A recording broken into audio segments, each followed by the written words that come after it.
Welcome to the Amstel Gold Race, the hilly classic here in the Netherlands. Just under 60 kilometers to ride. We have a group of 5 leaders up the road. Used to be 6, but Casper Bosmans has just been dropped. But he still has a teammate in the breakaway in Marcel Lefebvre. There's also Dimitris Jonas, Ludwig Kona, Subachak, Shrativat, and another rider I just happened to forget. But no, it was Levi Kennedy, that's who it was, but he's just been dropped. So the 4 I listed before are the 4 that are still leading the bike race.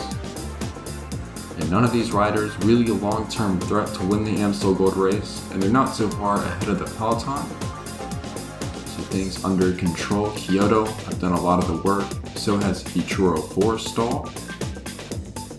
Kyoto having a dream season, and this is an opportunity to extend their lead because they have one of the big favorites for this race, which is Ibai Leida, one of the big stars of the season.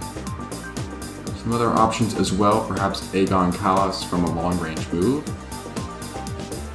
But they have a very strong team to control the race. And Vituro Forstall, they really need to get going in these one-day classics because outside of a second place in the Omloop Newsblad, they have not been very successful.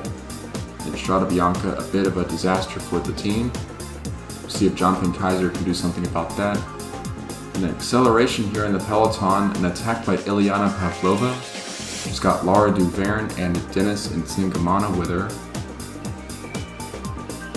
Duverne happy to take up pacemaking, try and force open a gap here.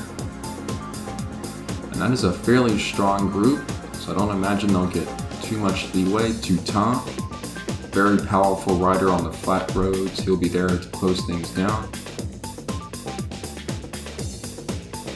So a cheeky move, but see about the long-term chances. It could just be a setup move by the Duomo team to help Giovanni Canale, because he's another contender for races like the Amstel Gold Race. Now this course isn't suited to the pure punchers. Some of the baroudeurs and durable sprinters can also be very successful in this race. So a wide range of possibilities, especially in the finale.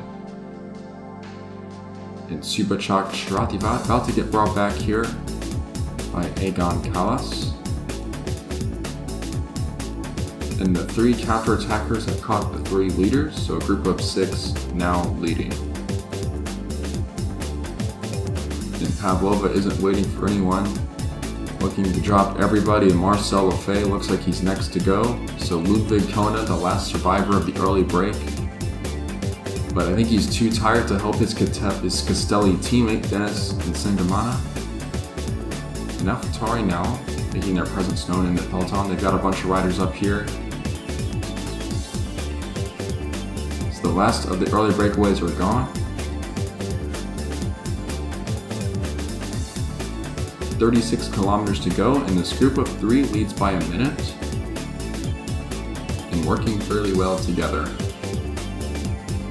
So not a huge sense of urgency in the peloton. I don't think we'll get a repeat of Strada Bianca, but who knows at this point because the gap is still going out a bit. But of course the peloton a lot bigger right now than it was at that point in Strada Bianca. So still no need to panic. See Katarina Beltran setting a very hard tempo at the front of the race, wants to keep this gap under control, and there's Jonathan Kaiser. You might be thinking about a long-range attack here. So in a sprint situation, you wouldn't want to go up against someone like Ibai Leida or Mario Mazziota. And speaking of Mazziota, I imagine he's one of these 3 Hackett riders that's near the front of the peloton, so it looks like he's on good form today. One of the higher scoring riders this season. And the gap to the 3 leaders has gone down significantly, and they're about to get caught, I think. So well done by Beltran to close that down so quickly. Onto the Keutenberg. We get another attack. It's Jeff Cooper this time for AlphaTauri. So a satellite rider for Yevgeny Balashkov and Luis Sancho. Ibai Leida has countered. He wants to get up here. So too does Canale. And that would be a very strong group of 4 at the front. There's Raul Sanchez of Hackett, Kaiser, and Skofko are going too. So a lot of good riders looking to force a move. VeloTour want to chase this down because they have Jerome Moikin still in this peloton. It looks like these 4 have linked up. And that is a good group, and Sanchez happy to come through, share the work and the pacemaking. But very difficult to force the gap when Adrian Bernard is still in the peloton because he's so strong. But he's not chasing at the moment. He wants to leave it up to the other teams like VeloTour. And Zeno Uda, who's not really a powerhouse on the flat, forced to do the work.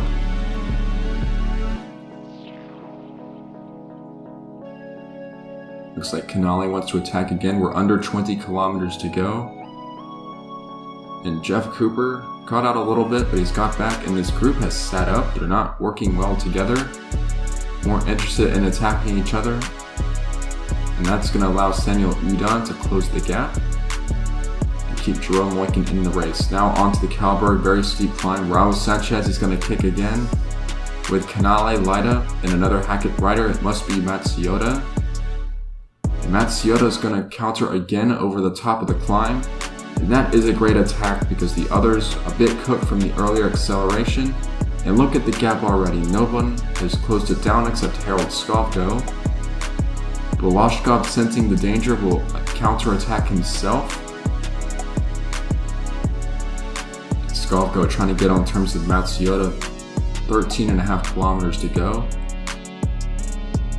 And look at the gap, it's already 40 seconds back to the peloton. So that was a shrewd move by Matsuyoda, set up by his teammate Raul Sanchez. And this has a great chance of going to the finish if the peloton doesn't get themselves organized very quickly. He's now more than a minute ahead. Volashkov has reached Skofko. Both riders see if they can get back to Matsuyoda's wheel. They're not too far behind. VeloTour have 3 riders up here, but I just don't think they're strong enough. And Jerome Moikin, he really should just attack at this point instead of slow rolling at the front. But these 2 chasers looking a bit overcooked, but Matsuyoda's still very strong. And this should be enough to win the Amstel Gold Race. A brilliant solo attack, great team tactics by Hackett, and they're going to be rewarded. And Matsuyoda, with the 500 points scored in this race, will be the new highest scoring rider in Season 4. And that was unexpected after Ibai Lida's performance in Tirreno Adriatico. But you have to give Matsuyoda credit for being so consistent because he's up in the top 10 in every single race. And that is why Ian selected him in the first round, because he is such a great all-rounder. Around 3 kilometers to go, the gap around a minute and 40 seconds to Mario Matsuyoda. He's going to win with a comfortable advantage. And he doesn't have to contend with this strange finish because you have these narrow roads and then you turn left inside the final kilometer and sprint to the line. But when you win alone, you don't have to worry about anybody else. It's always the best way to win a bike race, by yourself at the front from a long-range move. So chapeau to Mario Matsuyoda. And Hackett will be pleased with that.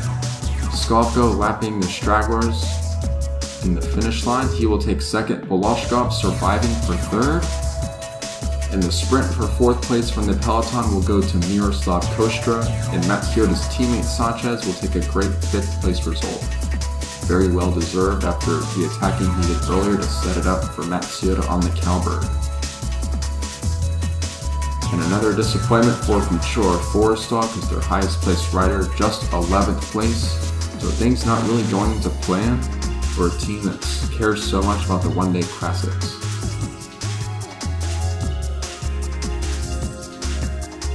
So let's take a look at the complete results for the Amstel Gold Race.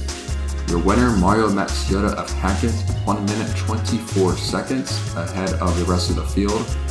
Harold Skofko, who attacked with Yevgeny Volashkov, will take 2nd place.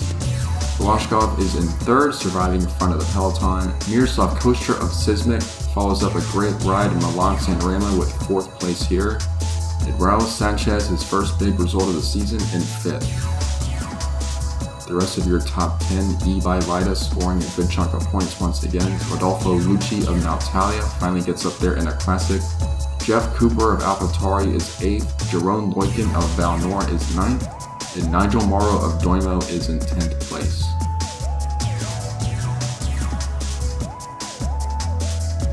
As we head further down the standings, Jonathan Kaiser in 11th place, Canale 12th, Uda 13th, so another good day out for the little Frenchman. Pavlova is 14th and Sangamana 15th. And of course, points going down to the top 20. And Euskaltel Euskadi finally breaking their streak of races without scoring points. After getting nothing in Milan San Remo and Strada Bianca, they have scored an astounding 30 points thanks to Rico Rudiger's 20th place. So we'll see if they can do better than that in the Dauphiné, which is our next race, a big stage race. Perhaps a preview of who's going to be up there in the Grand Tours, because you have some hard mountain stages in that one. And the race is on for the top of the leaderboard with Kyoto trying to hold off Valnor and AlphaTauri. So we're looking forward to a great stage race. Thanks again for watching. We'll see you next time.